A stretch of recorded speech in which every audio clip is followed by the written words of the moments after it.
बनाया, जहां से लोकसभा स्पीकर ओम बिरला बैठा है। और दुर्भाग्य की बात है, आदरणीय संजय सिंह जी, आदरणीय हनुमान जी बेनीवाल साहब, बीजेपी वाले वोट मांग रहे हैं, कांग्रेस वाले वोट मांग रहे हैं, लेकिन इस जनता को जिसकी बरसात की फसल चौपट हो गई, जिसकी सोयाबीन चौपट हो गई, उड़द की फसल चौपट हो गई, धान की फसल चौपट हो गई, लेकिन इस हाड़ौती के किसान को आज दिन तक फसल बीमा का पैसा नहीं मिला। आज दिन तक ये फसल बीमा के पैसे के लिए इंतजार कर रहे हैं। आदरणीय संजय सिंह जी, आदरणीय हनुमान जी बेनीवाल साहब, आप भी उस स्पीकर की संसद में बैठते हो, उससे सवाल पूछना, लोकसभा स्पीकर ओम बिरला, तो ये तो बता दे, ओम बिरला, लोकसभा स्पीकर ओम बिरला, तो ये तो बता दे कि जो हाड़ौती का किसान है वो खाद की लाइन में लग रहा है, अटैचमेंट के साथ खाद दिया जाता है, डीएपी का कट्टा 1400 को कट्टा 1800 2000 रुपए में मिल रहा है, 1800 2000 रुपए में मिल रहा है। और आदरणीय संजय सिंह जी, मैं केवल कांग्रेस बीजेपी के खिलाफ नहीं लड़ रहा, यहां तो दोनों ही पार्टी एक है, यहां तो बीजेपी कांग्रेस एक है। यहां पर प्रमोद भाया की घरवाड़ी के वोट आते हैं 12, प्रमोद भाया की घरवाड़ी के वोट आते हैं 12, और बीजेपी के कैंडिडेट प्रियंका शर्मा के वोट आते हैं 13। लेकिन फिर भी वो जो प्रमोद भाया का एक बड़ा भाई जो प्रताप सिंह सिंघवी, जो बीजेपी का विधायक है, वो एक वोट को प्रमोद भाया की घरवाड़ी को दे देता है। और बीजेपी की जिला प्रमुख बननी चाहिए, उसकी जिला प्रमुख कौन बनती है? भाभी। कौन बनती है? वोट बेचारे ये जनता वोट देती है कि मां कांग्रेस ही छा, मां बीजेपी का छा, और वो जो कांग्रेस बीजेपी का जो नेता बने छा ना, वो यहाँ का वोट को आपस में बांट ले छे, आपस में बांट ले छे। एक किसान का नेता, एक प्रहलाद गुंजल, जो पहले बीजेपी में था, उस बीजेपी में रहते हुए इस धारीवाल ने, ओम बिरला ने, इन्होंने चारों ने मिलकर उसकी बीजेपी में राजनीतिक हत्या की। और अब जब वो कांग्रेस में आ गया, तो उनकी सारे कांग्रेस के लोगों ने मिलकर उसकी हत्या कर दी। यहां पर इस हाड़ौती की धरती पर, जहां पंजाब हरियाणा की तरह जमीन है, काली मिट्टी है, ये उपजाऊ खेती है, ये अंततः मेहनत करता है, लेकिन कोई भी राजनीति में जब आगे बढ़ने लगता है, उसकी राजनीतिक हत्या कर दी जाती है। ऐसे कई उदाहरण है। यहाँ शिवनारायण नागर को घर बिठा दिया गया, एक है यहाँ पर मनोज चौधरी, आपका अजीत सिंह मातड़ी, आपका दिनेश जी यादव, आपके अरविंद जी भारद्वाज, ऐसे तमाम किसान लोग थे जिनकी हत्याएं कर दी। मैं किसान भाइयों, यहाँ पर बहुत अच्छे अच्छे नेता हुए थे, रघुवीर सिंह जी कौशल हुए, भरत सिंह जी कुंदनपुर हुए, यहाँ पर बहुत लोग थे। उस समय मानवता थी, किसानों के हितों की रक्षा होती थी। लेकिन गुडा साहब जो कहते हैं कि चाणक्य ने कहा था कि जब किसी व्यापारी को राजा बना दोगे तो उसी दिन ये किसान आम जनता भिखारी बन जाएगी। हमारे यहाँ पर व्यापारी राजा बनकर बैठे हैं और जनता बेचारी भिखारी कर दी, जनता भिखारी हो गई। इसलिए ये बदलाव करने निकले आदरणीय संजय सिंह जी, आदरणीय बेनीवाल साहब, ये हाड़ौती की जनता बदलने निकली है, ये इंकलाब का नारा लगा रही है।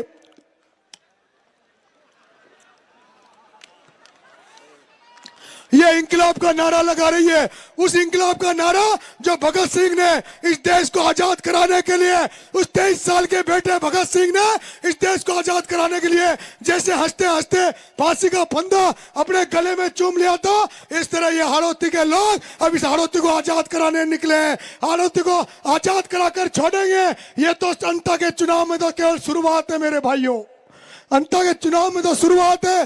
जो बेनीवाल जी प्रयास कर रहे थे, गुड्डा साहब प्रयास कर रहे थे, आम आदमी पार्टी, आज देख लो इस मंच की सजा।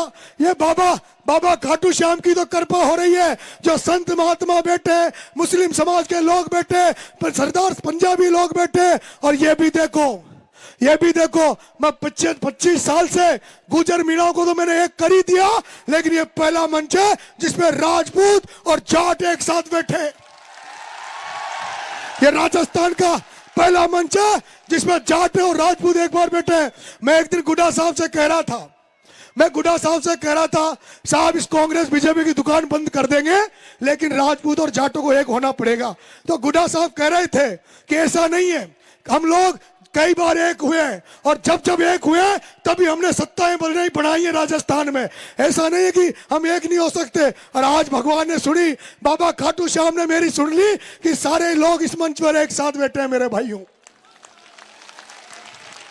मैं ज्यादा भाषण अब नहीं दूंगा, बहुत लोग अभी हमारे वक्ता बोलेंगे, लेकिन मेरी अंता की माता पिता तुल्य जनता, मैं आपसे एक निवेदन कर रहा हूं कि अगर आपका बेटा विधायक बन गया, अगर आपका बेटा विधायक बन गया तो आपको कहना चाहता है, जिस दिन आचार संहिता खत्म हो जाएगी, जिस दिन आचार संहिता खत्म हो जाएगी, 12 की धरती पर एक किसान आंदोलन करेंगे जिसमें सभी समस्याओं को लेकर कलेक्टिव में चढ़ाई करेंगे। और सबसे पहले तो मैं यहाँ के किसानों को फसल बीमा का पैसा दिलवाऊंगा, आपको फसल बीमा का पैसा दिलवाऊंगा। दूसरा जगत गुरु शंकराचार्य ने मेरे से शपथ पत्र लिया था, मैंने शपथ पत्र दिया था कि अगर नरेश मीणा विधायक बन गया तो राजस्थान में गौ माता को कानून बनवाकर राज्य माता का दर्जा दिलाने का काम नरेश मीणा करेगा, जिससे जो हमारी गौ माता जो सड़क पे घूमती है, एक्सीडेंट हो जाता है, लोग मर जाते हैं, गौ माता मर जाती है, वो गौ माता बेसहारा जो हमारे किसानों का नुकसान करती है, ऐसा कुछ कानून बने जिससे गौ माता की रक्षा हो सके और किसानों की फसलें भी बच सके, इसके लिए काम करेगा नरेश मीणा। यहाँ दलित समाज बहुत बड़ी संख्या में है, सबसे बड़ी संख्या में यहाँ 52,000 संख्या दलित समाज की है। लेकिन दलित समाज का मैं देख रहा हूं जो सबसे ज्यादा प्रमोद भाया कांग्रेस को वोट देता है, लेकिन मैंने देखा है किसी भी दलित समाज के गांव में एक भी बाबा साहब भीमराव अंबेडकर की मूर्ति नजर नहीं आई। अगर नरेश मीणा एमएलए बन गया तो बेरवा समाज, मेघवाल समाज की जो बड़ी बड़ी बस्तियां हैं वहां बाबा साहब भीमराव अंबेडकर की मूर्ति लगाऊंगा और शानदार स्मारक बनाने का काम करूंगा।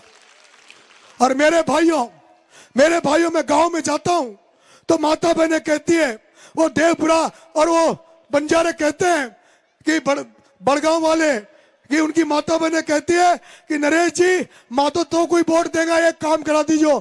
मैंने बताओ बेड़ा काहे करूं, कब माँ का ये जो दारू की दुकान जो थड़िया खोल मरी थी ना घड़ी घड़ी में, यहीं बंद करा दीजिए। मैं वादा कर रहा हूं नरेश मीणा अगर एमएलए बन गया 8 बजे के बाद कोई ठेका नहीं खुलेगा और जो गांव में थड़िया लगा रखी है ना दारू की, इन दारू की थड़ियों को बंद करवाने का काम नरेश मीणा करेगा।